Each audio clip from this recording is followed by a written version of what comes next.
The Stoked Bloke show. That's it, mate. I've seen it here and there. Hello, peoples. Welcome to the Stoked Bloke Show. I'm Barton Lynch. I am the Stoked Bloke, and today we're coming to you from the Pipeline Studios. The world's most famous wave is right out there, Pipeline. This is the New Earth Project house. Massive thanks to Atlantic Packaging and the New Earth Project. They are our sponsors and supporters, and their goal is to rid the world's oceans, lakes, and rivers of plastic, something we're all about, and we want to look after this environment. Today, I'm joined by a dear personal friend, I would have to say, someone I've known for a very long time, a genre-creating photographer, a great surfer, a great human, the one and only Clark Little. Barton. Yeah, thanks mate. for having me. It's so good to have you. You've seen the show, you say? I've seen it. Yes, I can. How can I miss it with that beard? I used to say, having the beard used to be like a disguise. No one recognised you. Yeah. Now it's like a neon Total sign opposite. on your chin. That's funny. I love it. Very, very cool. Very Mate. cool. Great to have you on the show. And it's been an absolute pleasure and joy to watch what you've created with your life, mate. We've known each other a long time, but what you have done, you're living your dreams. I am living definitely the dream. Beautiful family. I love what I do. It's not work most of the time, whether it's in the ocean, whether it's up at the Plumeria farm.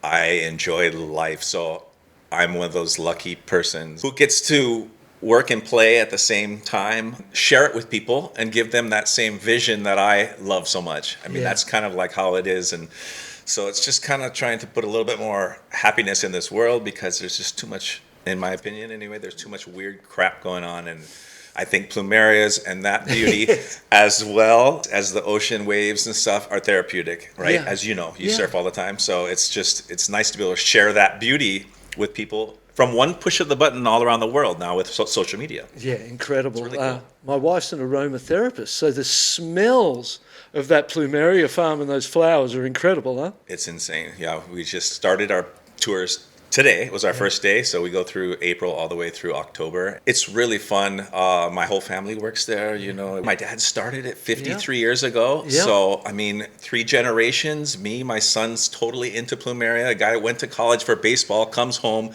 Oh, I like plumeria. I mean, it's just, you just never know what you're going to do in life, you know. And just like me at 38, I said, oh, I'm going to pick up a camera and start shooting. 38. I didn't have any. My wife brought that picture home of a wave, and I thought, you know what?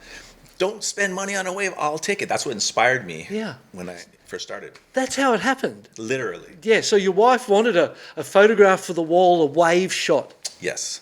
You figured you could do better. Of course, she went to Pictures Plus and got one. I'm like, dude, what? It was. I mean, it was nice. It was Hank photo, by the way. So plug to Hank. How's that? So he actually inspired me. It was his photo, but I said, yeah, I can up it, you know, and told my wife, and then that's how it all began. So I went to actually see Brian Bielman, and he gave me some advice, just like the real simple stuff to what to buy. Went out there, and I was out at Keiki by myself for years and years. Yeah. Just getting all these weird sand suck-ups, just totally unique, and then started getting publicized, and it blew up to just, every day, I mean, Peter was with me through the whole thing, and it was just, it was fun. I traveled the world, you know, met a lot of different people, you know, crazy experience, and now I'm still able to actually do it, and still be able to get in the ocean and enjoy the show break.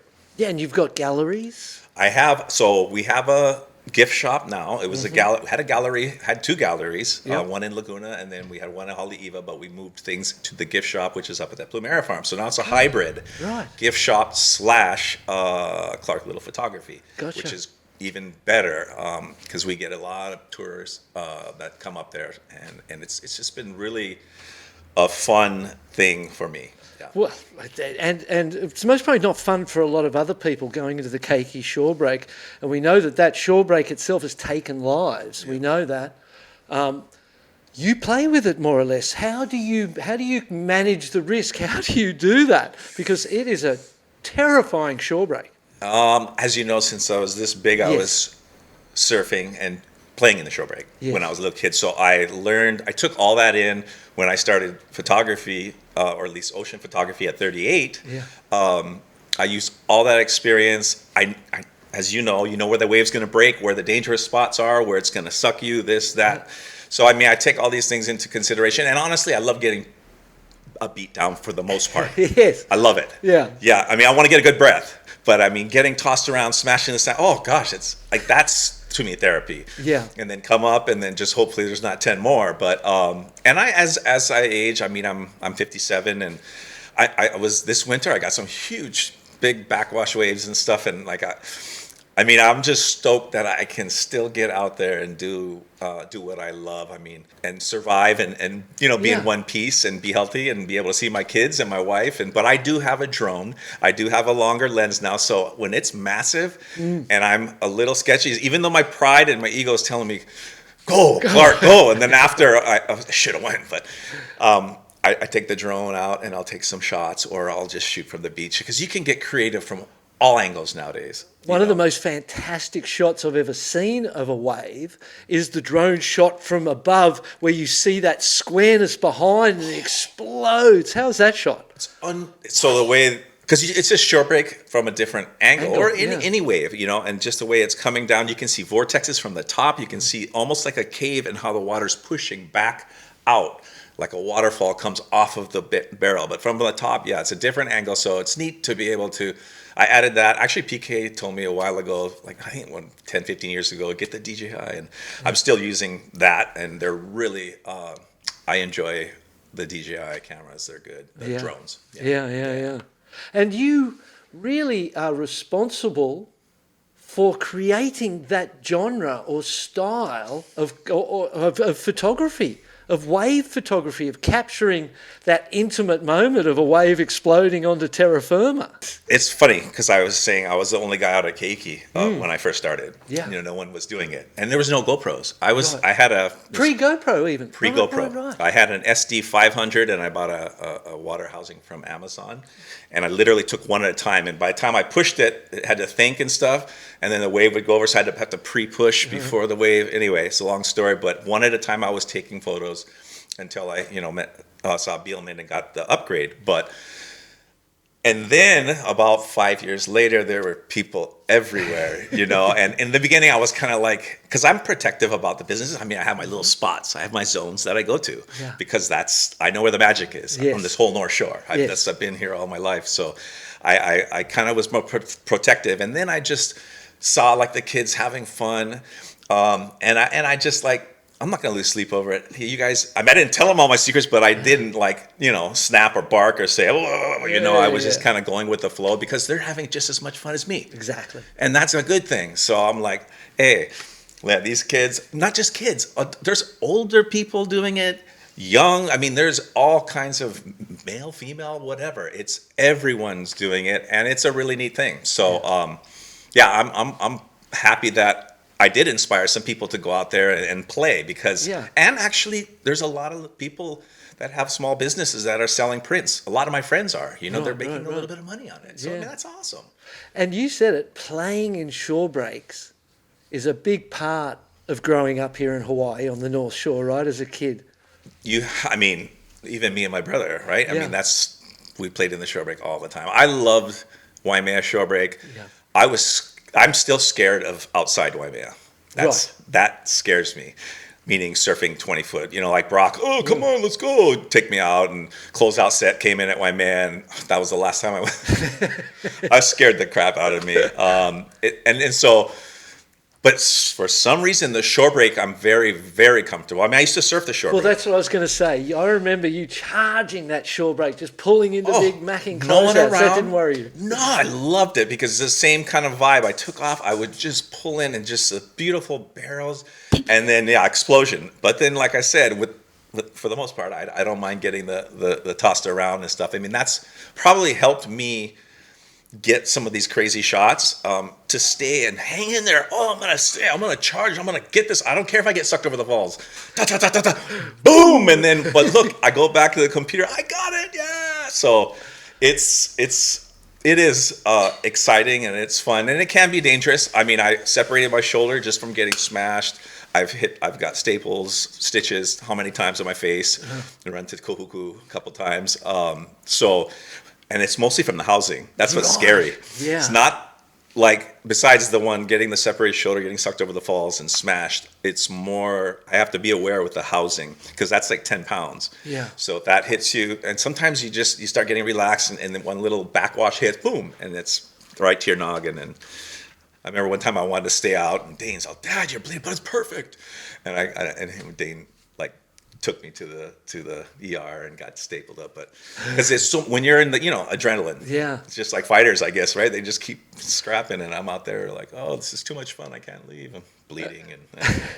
And those moments where you do think, I got this, and you relax that little bit, or you're not paying enough attention in that moment, that's when it happens. That's when it happens, exactly. And even like 3 to 4 foot pipe sometimes. Exactly. Could be the one, I mean, you just don't know. That's why Mother Nature always respected, never take anything for granted. And I always have so much respect, for Mother Nature in general. Look at the floods, all these things that happen.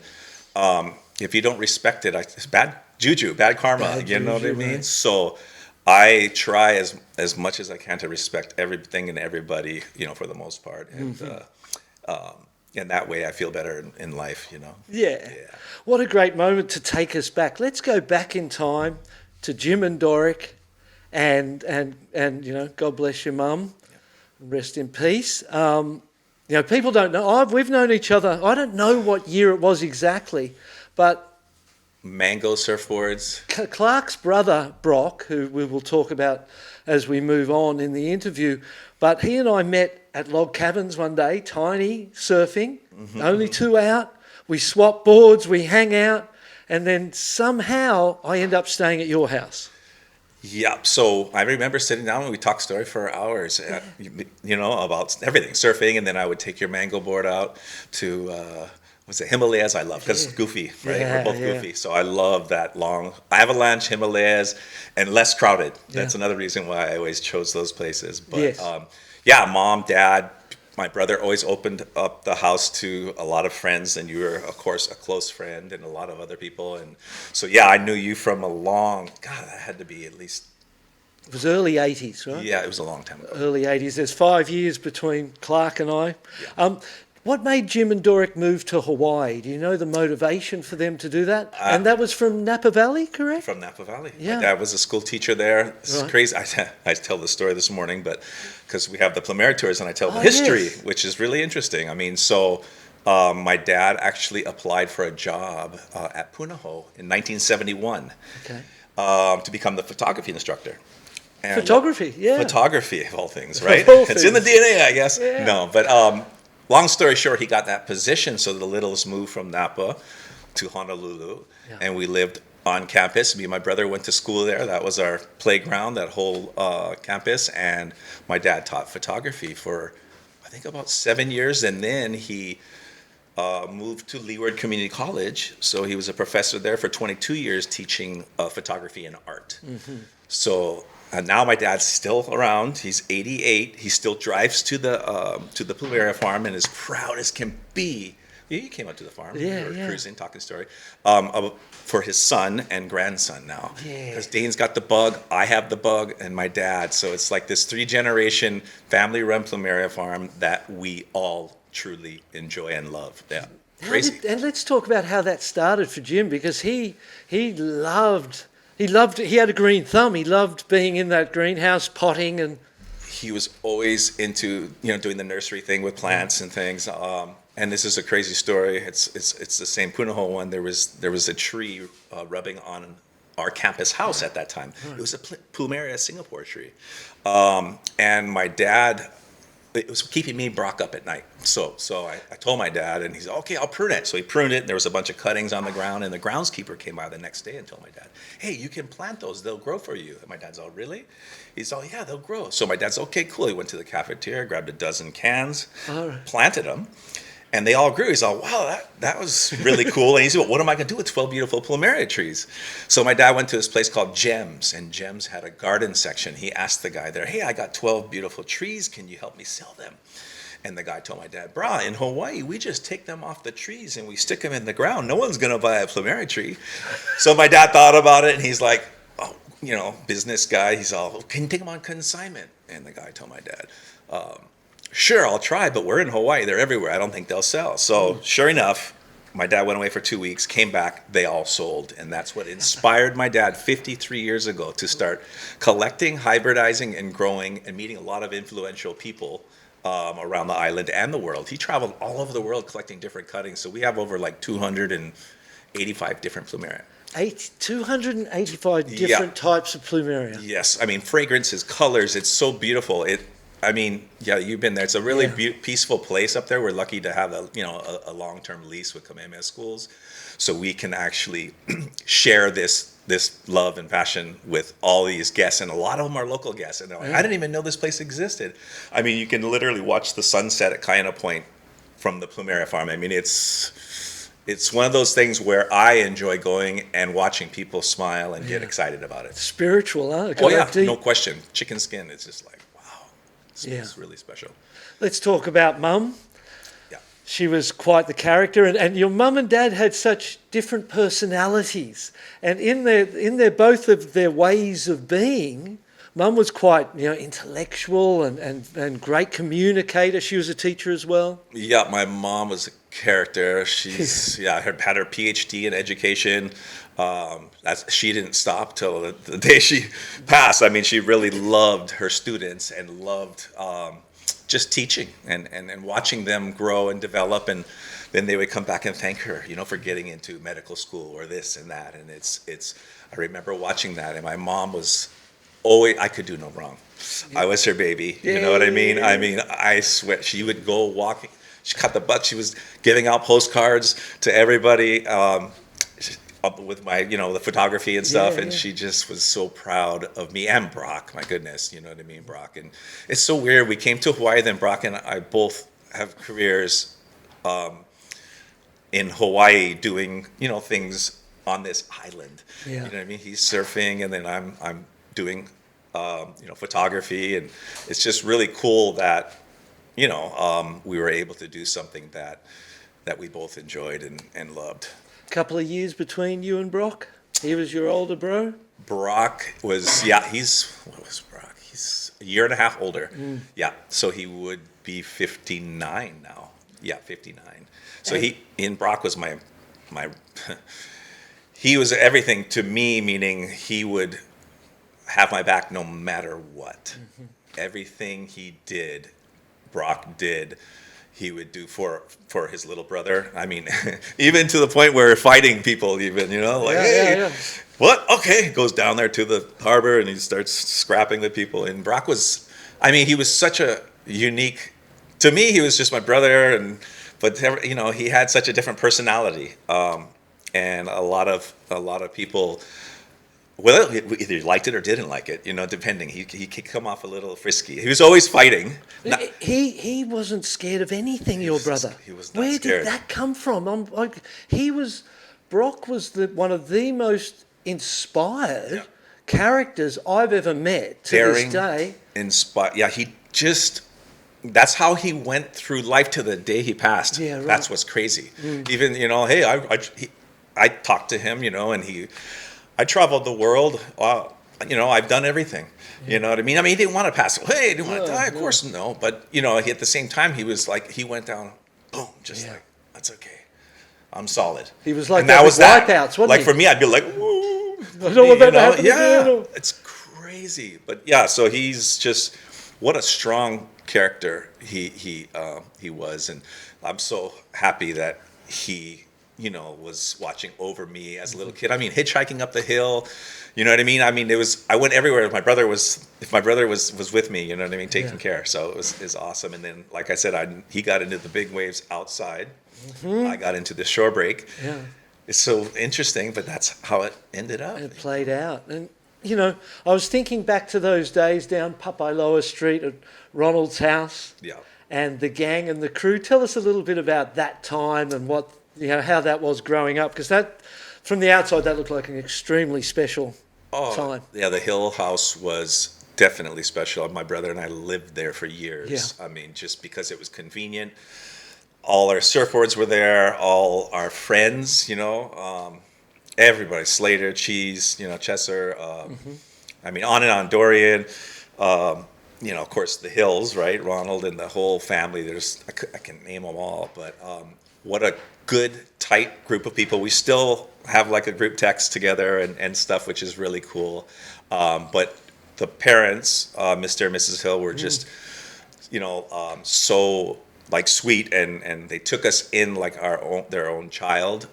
So that made it more comfortable for us. And Corey would come out with her stick and give us a couple whacks here and there, but when you needed. Yeah, when needed. But no, it was just a neat environment, safe, very safe and very like secure and comfortable. And so we loved it there. It was a big part of not just ours, but I think all their, upbringing. Yeah, those guys. You mentioned Kelly Slater and Todd Chesser, rest in peace as well.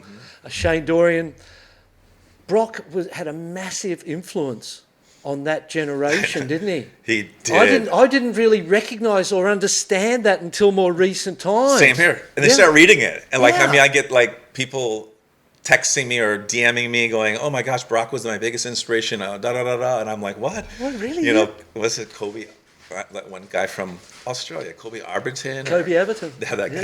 Yeah. And that was because he was a real hardcore dude too, and a couple other guys too. But it's just watching that and seeing how much lives he did, influence or people that looked up to him, Dorian, all of them. Because like you said, Brock, he's just charged.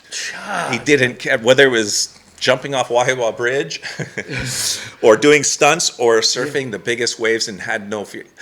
I saw him one time at Waimea go around the loop, I think at least 3 times, and I was like I could have been crying for all I know. I was scared. I thought he was going to die, and this is pre-jet ski, and he kept doing the rounds. I think at the 3rd round, somebody threw him a fin.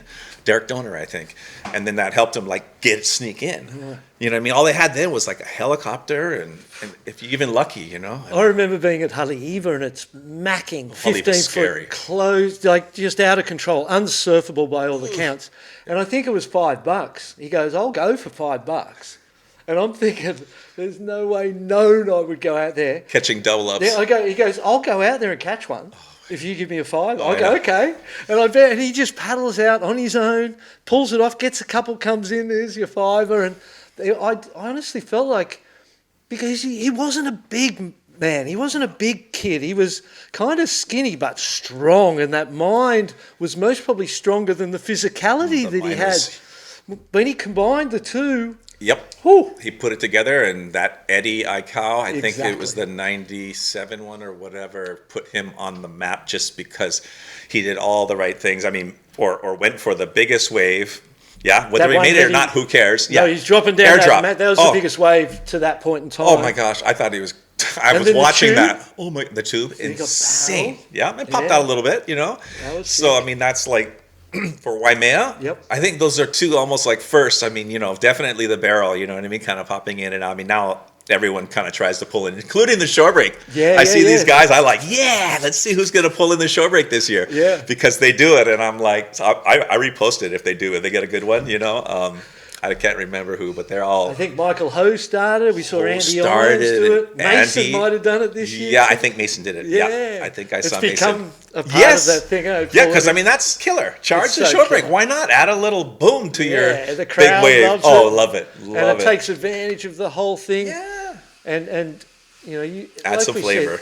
Yeah, it adds the flavour, and your brother inspired so many and so much with that courage and radical abandon, but he is a smart kid too. Wasn't like it was just like craziness. There's some crazy people who just go for it and somehow pull it. He is a smart kid too. It was a managed exercise. Oh, for sure. And in life too. Yeah. The people he hung out with, and he was a smart cookie, And in fact, I went for him, for advice on, being, sponsored or this and that, and he had full of knowledge, a lot of experience. He's been through it, you know what I mean? And I remember as a kid, going into his room and just raiding all the sunglasses, I think Gotcha or whatever it was, MCD at that time, and he hey, wait, take him out.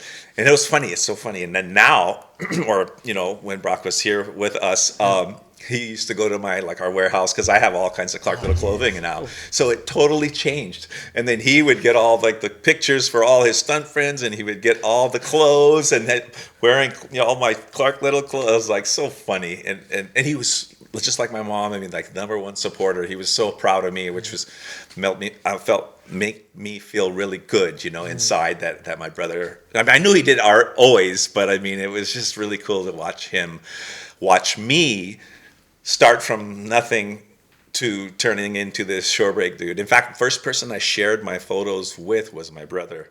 Right. You know what I mean? And he was like, "Holy crap, Clark, this is different." And then I think somehow I got out to like Ben Marcus at Surfer, and then Surfer. I mean, they started publishing empty waves, which they never really did. Right. And I'm like, wow, this is different. You know what I mean? And the fact that they actually paid, they were giving me a retainer. They were paying me. How's that? I'm like, what the heck, Surfer, for giving them empty shots with no surfers. Wow. I mean, it's how crazy how things change. And now there are hardly any surf photographers, and everybody's just doing different things, I think. I mean, I don't know. I mean, there are, but it's not the same, right? I guess. I don't know. Now you created an artistic interpretation of just a wave. It's not just you and the craziness of that moment, but seems like your artistic evaluation of the situations you're in and how you maximize the lighting and all those things has taken everything to another level. Yeah. I mean, would that be fair? I would say so. I mean, so for me, I have to edit everything, right? Yeah. So, and I try to stay true with the colors. Hawaii is already so beautiful. I mean, if you try to punch it, it's too bright as it is. In fact, I could put up a nice sunset in Hawaii and it almost looks too much saturated, or you know what I mean, or highlights and all these things. But what I'm saying is, as an artist, if because I have to pick out what I think is beautiful. Yes. Right? I mean, that's a big part of the, like whether it's Aaron Chang, whatever, you got to pick out what you love and then share it. And that's what I did. I did it in before Instagram, before Facebook. And then, Instagram and Facebook gave me a whole new place to share all my turtles and sharks and dolphins and waves and all these other things. And so I could get creative and got jiggy with it with Instagram, and it, it turned out to do really good for my business. Yeah. Yeah. How many followers on the old gram now? I think it's like 2 million, I think, which is not bad. Yeah. Not bad for a young kid. And then I'm doing the little Plumera Farms one. I'm stoked. I got 91K. I'm like, 91K on yeah, in a few years. Yeah. And then so Dane's a big part of that. It's a long story. That's your boy. Tell us about your business mind and the way, anyone can take a photo, so to speak, but then you have to commercialize. There's a lot of good ideas, there's a lot of good photos, but commercializing and having that business mind, you seem like you've transitioned from surfer to photographer to businessman quite smoothly. So my dad, at a young age, I was watering the plants, learning how to write invoices. He taught me business from a young age, selling plants and things. Right. So that, of course, was the planting the seed. But there is a lot that goes on with. So you have to get the photos, you have to edit, you got to go to the computer, you got to send them out, get them printed, and then you have. For me, just to get started, I traveled the world. Now I wouldn't. Not that I'm not trying to be rude. I did it, I don't. But I did at that time just to help my business. I went all over the world, doing different, I want to say, like photography exhibits. Yeah, and that helped a lot. In fact, to this day, people come even to the gift shop, to gallery, and say, "Hey, I met you in 10 years ago in Virginia Beach," or this, because with Hurley, back when I had the collaboration with Hurley, I think it was awesome because. They printed all the Hurley clothes with Clark Little stuff, waves and stuff, and it was a really awesome thing. Like, thanks to Bob and Gomez, man, because that helped me out a lot, and I hope I, did well for them as well. With the lines. Bummer it stopped, but it was such a good run.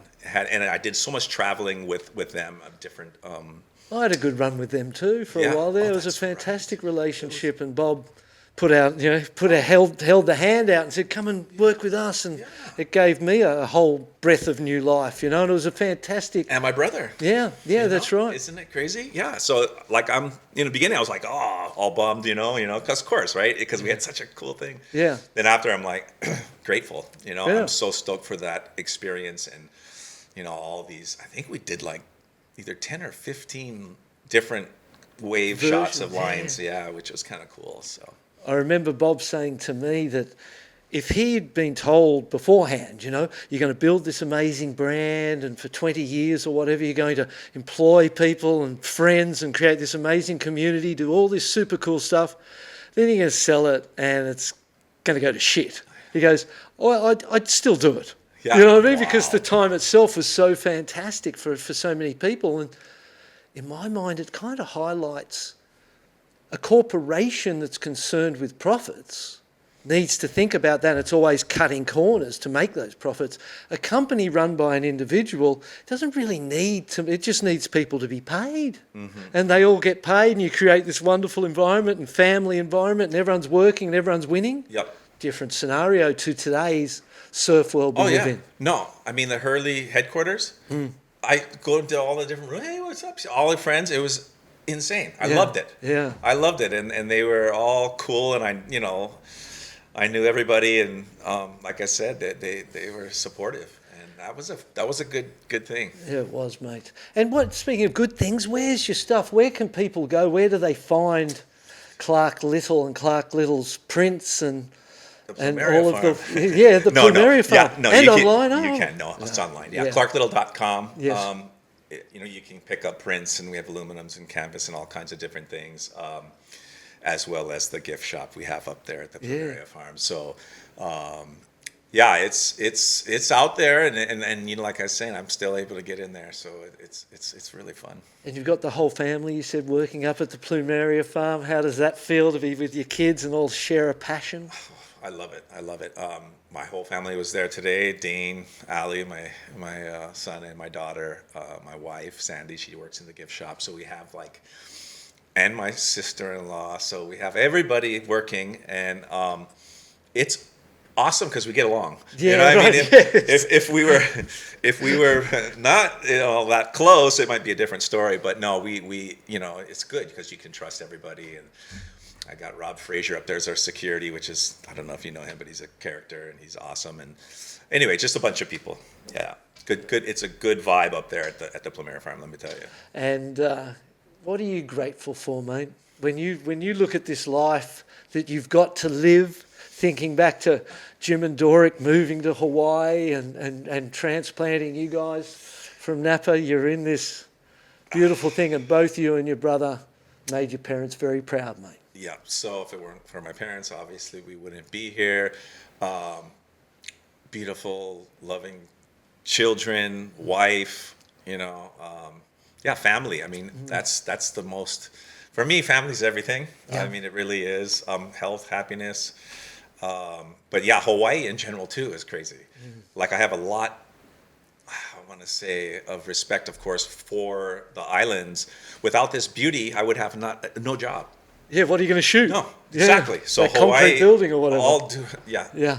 The utmost respect for Hawaii and its beauty. Yeah. Because without it, I wouldn't be in business. Yeah. I would be doing, well, actually, even the Plumeria, same thing. I mean, without Hawaii and the beautiful flowers and stuff, it's similar. So, like as I was saying back, you know what I mean? Just respect and don't take anything for granted. And I do have a lot of respect for Hawaii and its people. Because this is a beautiful place. It's a special place that I'm lucky to call home. Mm-hmm. Yeah, we're all lucky just to be here, aren't we? We are very lucky. Yeah. Mate, I appreciate you. I'm stoked you came on the show, and it's been, for me... Stoked Bloke. Yeah, the Stoked Bloke with his mate, who we haven't spent much time together over those years. And I suppose for Brock and I, there was a period in surfing's history where the competitors and the free surfers kind of split. And there were arguments, and there was a fight for the assets, essentially. And the free surfers had the best job. They were travelling the world. Your brother's going to great places with Aaron Chang. And And, I remember just a quick one. His first photo, I believe that one at sunset, was on my board. Oh, really? They're coming on the inside. He's doing a snap on the inside, and it's got the half moon thing on the board. That was my board. So, for someone who's known you guys for as long as I have, yes, it's crazy that Brock. Yes, so he was one of the OGs. Yeah. Of doing not the tour, but making a name and making money. Yes. Outside of it, I mean, now there's Jamie O'Brien. I mean, a lot of people. Well, and they're all Hawaiians, largely. Largely. The Australians go a competitive route. Right. Right, but when you think of what Jamie O'Brien, Mason Ho, Koa Smith, Koa Rothman, Nathan Florence. Wow, yeah, there's a lot. And they all have reinvented Matt Miola, Albie Layers, across the different islands. They've all created this opportunity to live their way. It's so awesome. So awesome. We can do sort of basically what we want, meaning, especially business-wise, yes. Right? You can get as creative as you want. Hey, it's up to you. It's up to me. It's up to me on how I want to make my Instagram and how I want to, if I want to try to blow up or travel the world and get paid and surf these huge waves and get paid for it. I mean, if you can talk about it, but just do it. Yeah. And you know what? I'm not successful every time. No. Sometimes you fail. Okay, let's not do that. Boom. Let's take the one that's working, and that's the one we go on, or I go on. And so I found a good path, and I'm sticking with it. You know what I mean? With the two businesses now. Yeah, the two businesses, and I wouldn't change it for anything. I wouldn't change it for anything. And like I said, Dad, Mom would have been proud. Dad's so proud, and so it's just been a journey. And I am lucky to be able to live and love life. Yeah. And you still go to Jim for advice? Is he still there? He's still there. He's still there. He's a character. Yeah, he gives me tips here and there. And, hey, boy, this and that. So he's awesome. We're very lucky, Dane and I, and that he's still with us and able to give us some advice and stuff. And, it's good fun. I reflect on Mum and Dad and their different personalities, but their combined strength and conviction to each other, to themselves, to their life. Yeah. That little tree house that we all stayed in down there we're in this little house. It's early 80s and the four of them live in this little house. It's on the edge of the jungle and just looks out at the jungle, mate. You feel like you're Swiss Family Robinson or something, right? It was crazy down there. Yeah, I mean, pigs and everything. You could hear rustling around. And Pupukea, my parents moved up to Pupukea in the 70s, and we still live there and love it up there. It's one of the most beautiful places, in my opinion, in the world. Yep. In fact, the North Shore is in my opinion, the best place in the whole world. Yes. For me. I mean, there's no place I'd rather be. I don't have to travel anywhere to get pictures or swim or surf perfect waves. It's right here. Yeah. This is the magic. This is the 7 Mile miracle for a reason. And this is home. And I couldn't be more ecstatic to be living it here, working here in this beautiful place. Serious. It's all real, man. No smoke. There. There it is, mate. Pick a favorite pick. Let's have a look at this, mate. Do you have a favorite pick? Here's the book. Look there, and there he is, hard on the job. So my son took that shot. How's that? So he got lit up for that because he was right on my tail. I dragged him. I said, "Here, Dane. Here's the camera." And he went down there, and Dane's. He charges. He likes motorbike. Like Brock loved dirt bike riding. Brock loved. Dane right now is up there riding. He loves it, and he's just started. I don't know, competitively. He's done a couple races. Yeah, Sun Curl. That's the most published image of mine. Is it? Yes. And it just opened on that page. Yes. So like Budweiser. I mean, just whatever. Everyone, because it's just to have that curl in the right spot. And, shooting there. That's my home right there. That's your home. Oh gosh, yeah. You happy? How do you feel when you're standing there like in that moment? It's the same thing like in a barrel surfing. Yeah. Same thing. Except I got to go home and live it and look at it and then go, relive it. Yeah. Exactly. And so that is the bonus of being a photographer. And I mean, now you can have GoPros and stuff, but I mean, really a good camera. You know what I mean? Getting that shot. I'm in the shore break shooting, excited as can be. Shooting 12 frames a second. And then after, when I get in, sometimes I'm so excited, I take out my housing before I even get home, and I'm looking through all my photos. I knew this one was insane, and I check it out, you know what I mean? And then go home, and then you zoom in and stuff. But to relive it, we're getting double. I'm getting double the pleasure. Yeah. It's like, wow, this is, and then sharing it. And I mean, don't get me wrong. I want likes.